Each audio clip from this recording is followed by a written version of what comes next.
Hey everyone, I am Anthony Scott at ToyHypeUSA.com. Today we are reviewing the 5th Street Fighter box from FanHome. I would like to thank FanHome for providing the subscription box for review. Greatly appreciate that. Inside this box are magazines number 15, 16, 17, and 18, as well as the 4 figurines, which we're going to take a closer look at. The characters include E Honda, Sakura, T-Hawk, and Juri, which are all based on the franchise. I'm sure many of you would be very familiar with characters such as E Honda and T-Hawk, which go back basically from the beginning of Street Fighter. However, the other two characters were introduced in the franchise later on. So we're going to be taking a closer look at those magazines as well as the figurines. Kicking things off with issue 15 is E Honda, and you see the figurine right there in the box. The box is the same as we've seen consistently offered throughout the entire line. You have the Street Fighter logo on the upper right hand side and the number of the figure to coordinate with the magazine, number 15. On the sides are Ryo and Ken. That's Ryo right there, and of course Ken on the other side. The back is also the same artwork as previously seen, all these great characters there. The magazine, you have a great image of E Honda right there, the Street Fighter logo, the Capcom logo, and the Street Fighter logo.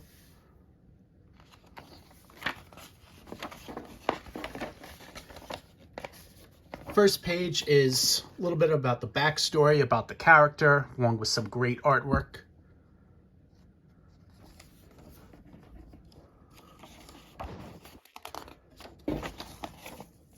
And a continuation of that. You also have a bio about the character, such as his date of birth, his height, his weight, and the first appearance, which was in Street Fighter II in 1991. And these are all the games that he's appeared in. As you will know, his likeness has changed a little bit throughout the years, but stayed relatively familiar.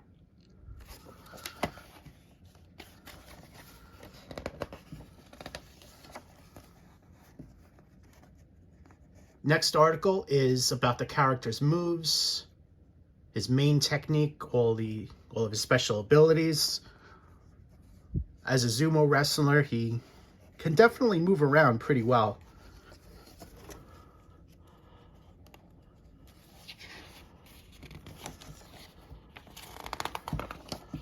And halfway through the magazine, you have a poster, just as we've seen consistently offered throughout the entire line.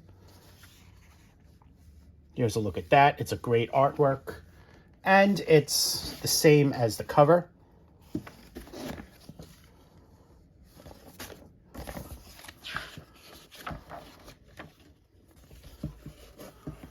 So the next article is going to move into Street Fighter 3, Second Impact Giant Attack.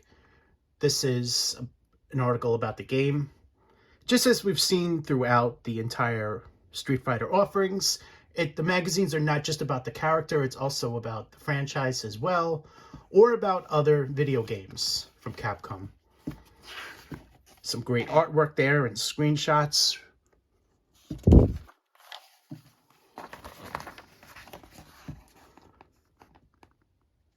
And the next article is Final Fight. I remember this game. This was definitely a great game, and I hope to see a toy line made out of this someday. But here's a look at the game. Screen capture from the game. I'm sure some of you watching will remember this. Some of the villains. And, some of the heroes as well.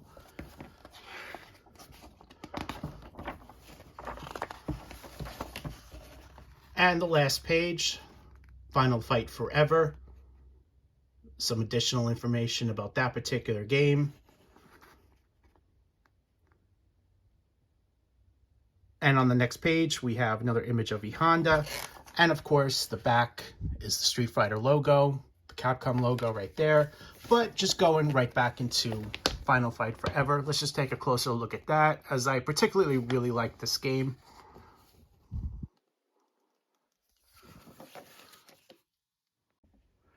Here's your in-hand look at E Honda. He comes with an action pose, which you see here.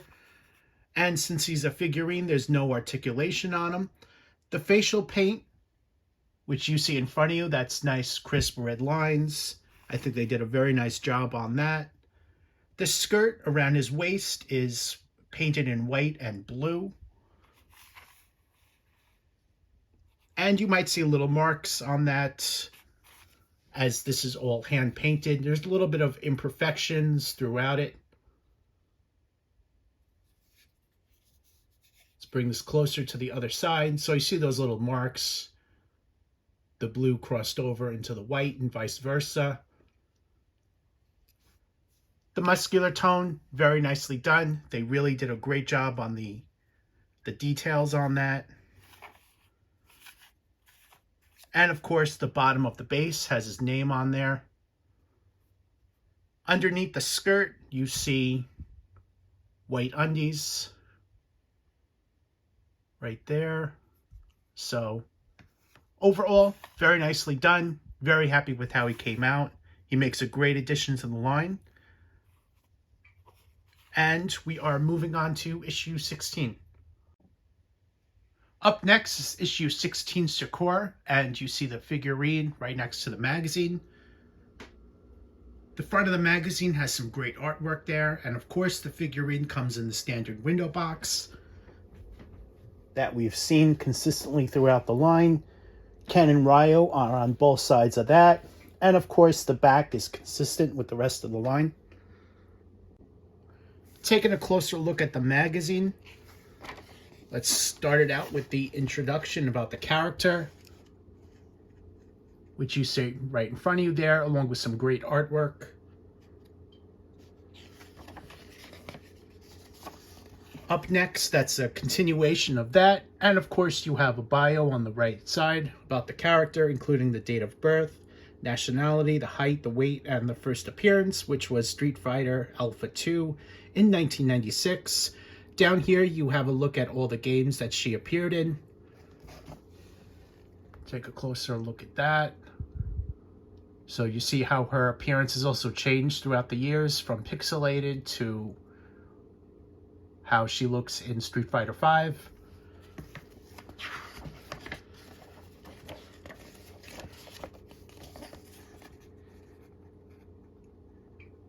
And here's an article about how the character was reinvented.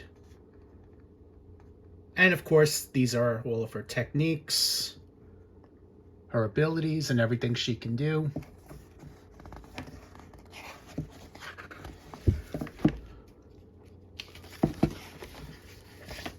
And halfway through the magazine, we have a poster of the character, which you see her sipping on something.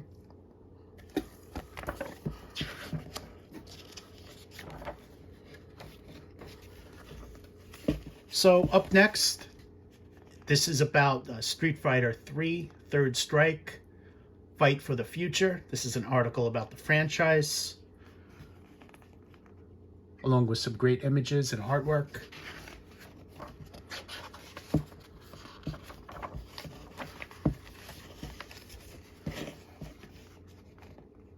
And here's a look at some additional games. The leap to 16-bit, Capcom and Super Nintendo, which gives you a look at the covers of Street Fighter 2, Super Ghouls and Ghosts, which I remember that was actually a pretty difficult game back in the day, if any of you played it.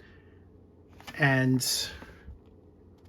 third one is Final Fight 2.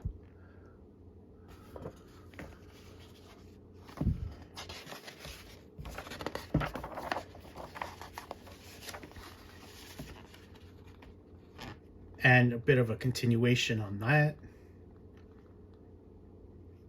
And on the right, we have more artwork of the character. And of course, the back, you have the Street Fighter logo and the Capcom logo. Here's an in-hand look of Sakura's figurine. Some great details there, especially on the outfit. I think they really did a great job painting it. A lot of really good deco on there. Great facial likeness as well. And she's posed with one arm up. one to the side. Both are fisted. The sneakers, also very nicely done, painted with the white laces there. The bands are made of a soft plastic, so you can move them around. They're not articulated or anything. They basically stay in this pose, but just know that they are soft plastic. And of course, the bottom of the base has her name on it. And now we're off to the next issue. Up next, issue 17 is T-Hook, and you see the figurine right there in the standard window box that's consistent throughout the line. Both sides, once again, Ken Arroyo. And of course, the back is also consistent. The magazine, great artwork there on the cover.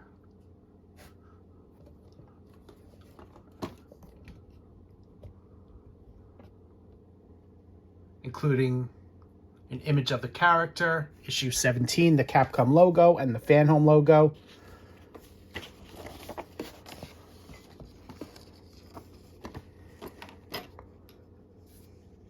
First page is information about the character, along with some great artwork.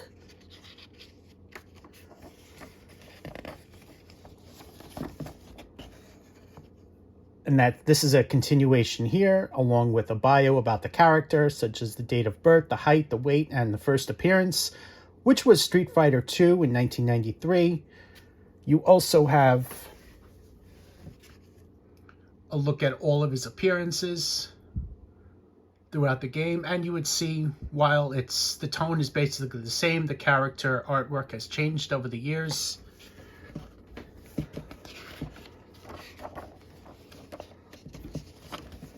And here's a look at his moves, his fighting abilities.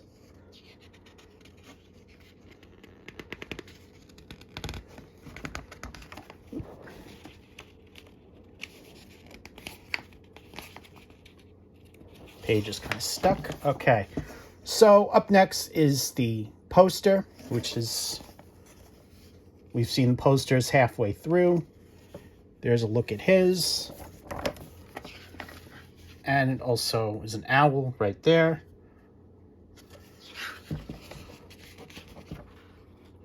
Or actually, that looks more like an eagle or something. I do apologize. Next article, Street Fighter 4. An article about that.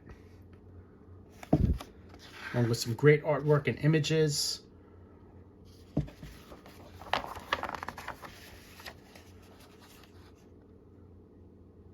Up next, The Smell of Napalm in the Morning, Mercs.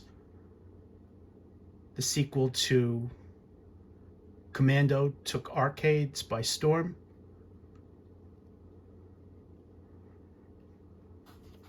Great article here. And the final article, Wolf of the Battleground, Command 3. So on the right, you have some additional artwork for T-Hawk.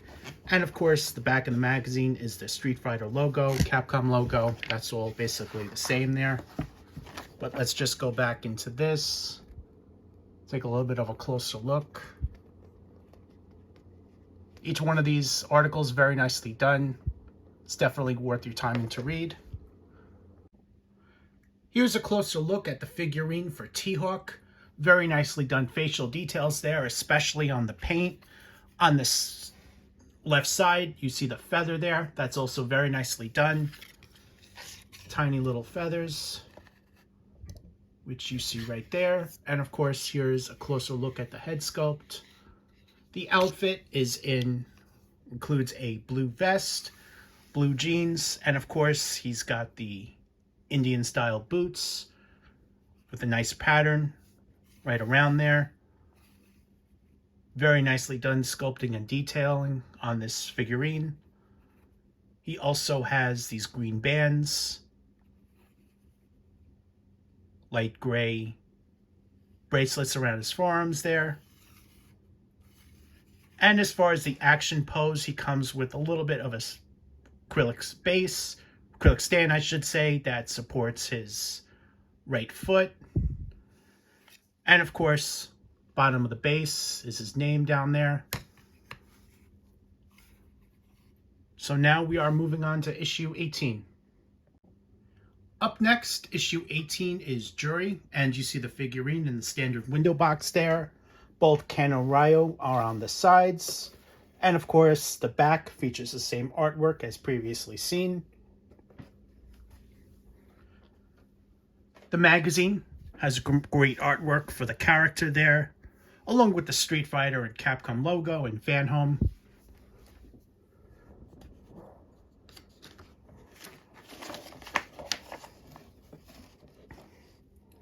First article is about the character, and I strongly recommend you guys reading that.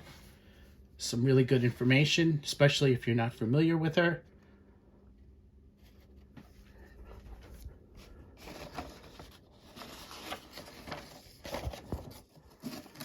And a continuation of that, you also have a bio about the character, including the date of birth, the birthplace, the height, and the first appearance, which was in Super Street Fighter 4 in 2010.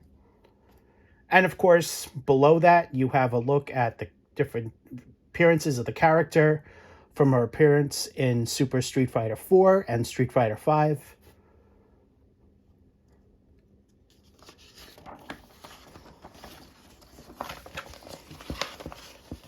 And here's a look at all her techniques and abilities, along with descriptions and screen captures of that.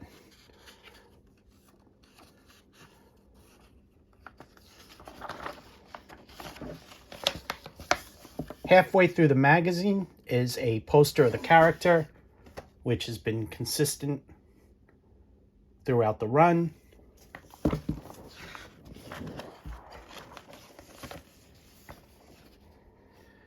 Up next is an article about Super Street Fighter 4. After Street Fighter 4, Capcom released an exciting new version. So you also see all that great artwork there. It's definitely worth a read.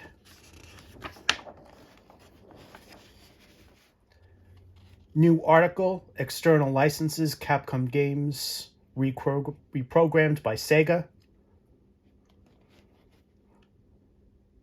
A little bit about the history of that.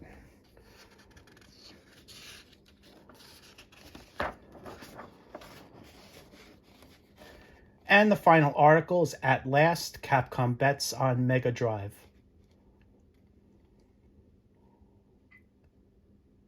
On the right there, you have character artwork for Juri. And of course, the back of the magazine is consistent throughout the run. The Street Fighter logo, Capcom logo. But let's bring this in a little bit closer, this last article.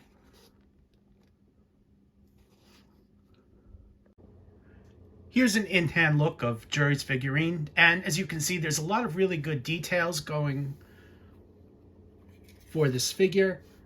Some really nicely done paint applications, especially on the chest. There's just a lot going on as far as detail and paint applications. I think more so compared to some other characters. So they really went above and beyond painting it. Very nicely done. Look at that. Even the toenails are painted, and I believe the fingernails are too. Yes, they are. So that's definitely a nice touch. Here's a look at the back.